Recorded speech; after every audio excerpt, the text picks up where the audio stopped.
Hello, John. My name is Justin, and I think you have a good foundation started for your cover letter.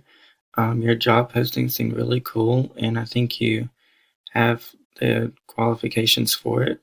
To start with, I think your title and your contact information all look good, and I like how you did the Dear Hiring Department.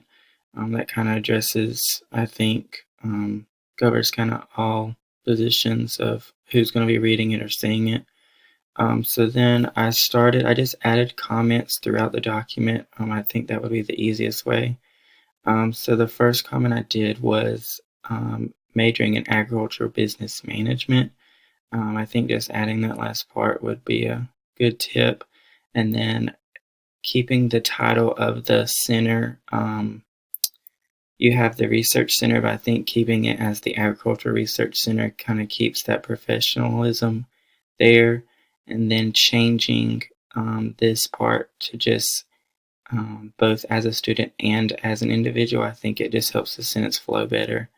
My next comment was again the agriculture business management program.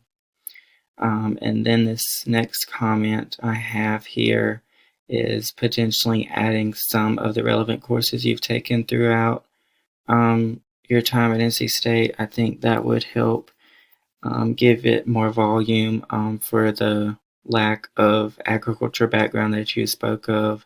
And I think in your video you said that you didn't really have money work experience that is relevant. So I think that would help give it more volume and give them a better idea of what you know in your education and things like that.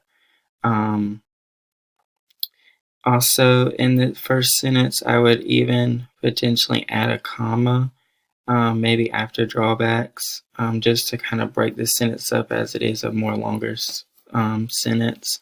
But other than that, I think it looks good. At the end, I would add something stating for them to contact you at their convenience and give you your contact information again.